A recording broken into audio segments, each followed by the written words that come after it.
Hey guys, it's your girl with four eyes, Kenzie here, your host. This segment this week is going to be about birth control. Oh, the best.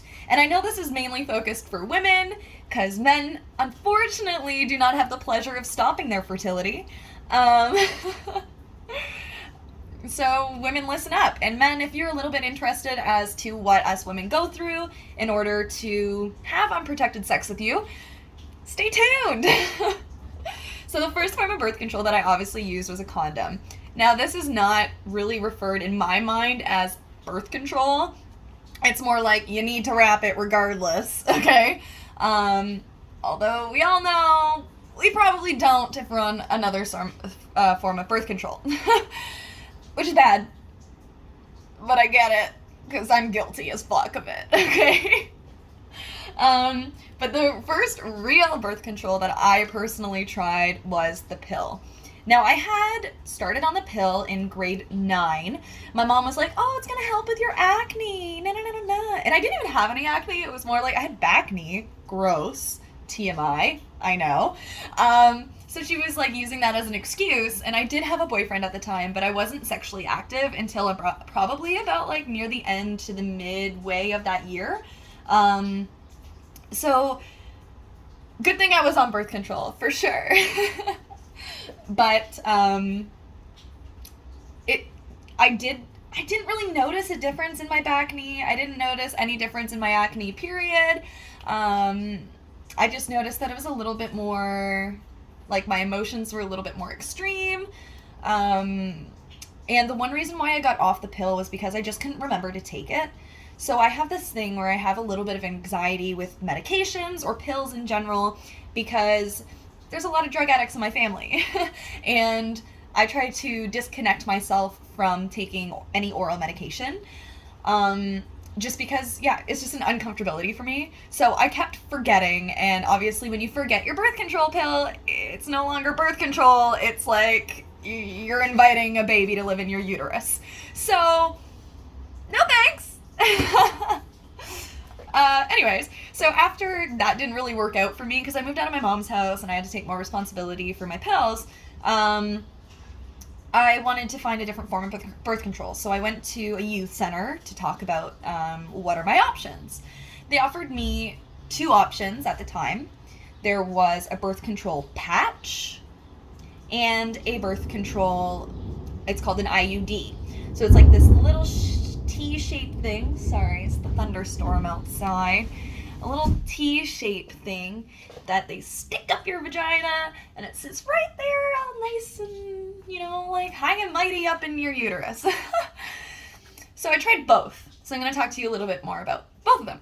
The first one, the patch. I tried that first because I had a little bit of an uncomfortability with the idea of shoving something up my vagina that, was not sexual.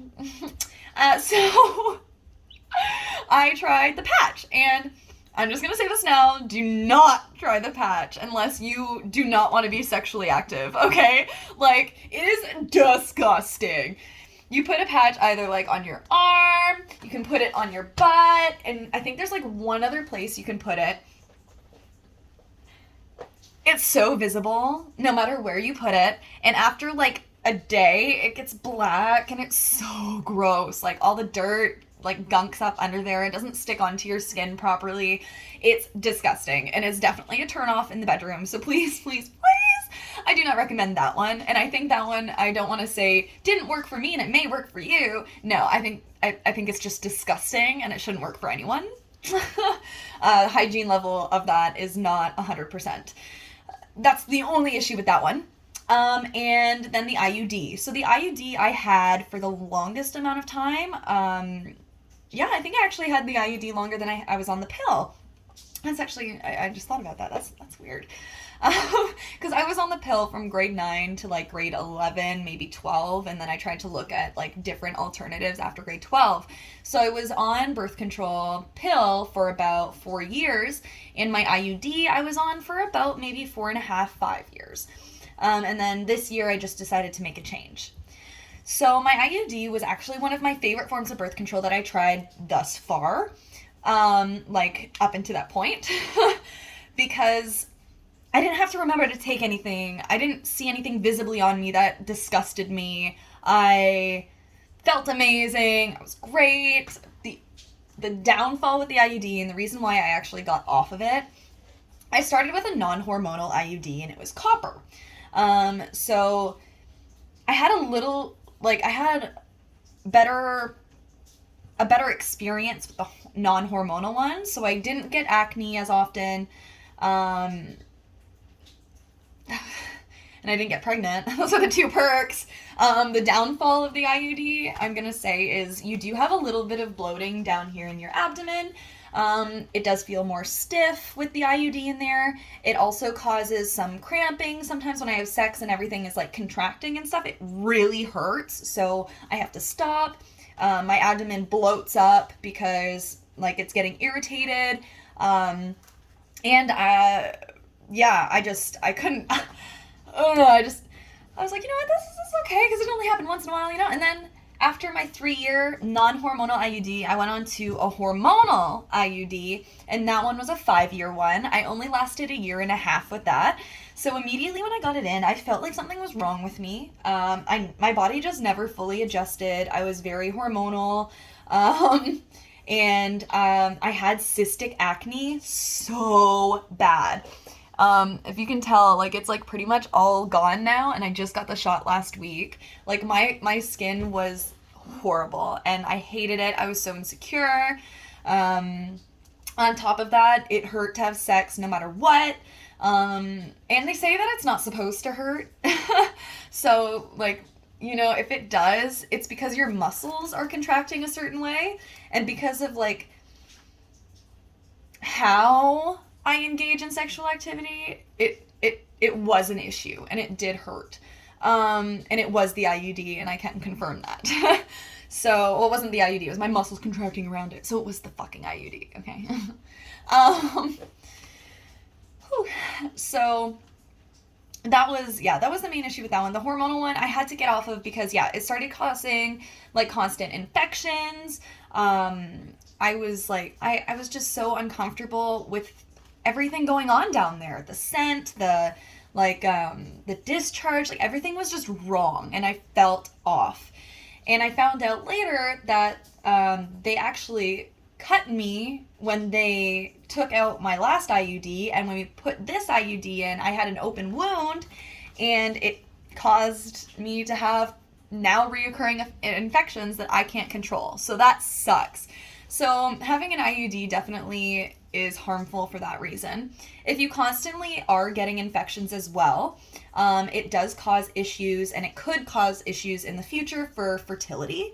So since I had the constant infections, I was starting to get a lot of pressures and pains in my sides and my liver and my kidneys. And it's not like doctor proven, but if you have, well, as a woman too, and your main center of like where all your hormones and everything is coming from, if there's like a constant infection there, or in your body in general, it's going to travel, you know? So once I got the IUD out, I've actually felt less pressure on my kidneys, and hopefully I'm gonna try drinking alcohol again and seeing if that will help, because my gallbladder was also having issues. So I'm really, really, really hoping that switching to the shot helped all of my issues that I had in the past. The shot. Okay, so this is the last form of birth control that I have tried, and I think I'm going to stick with it. I do like it. I feel great. I did feel off for a few days. My arm, the day I got it, I couldn't use it. It was kind of like I had to like carry my arm and be like, hey, you know? It hurt a lot, and it hurt for about like 2 to 3 days.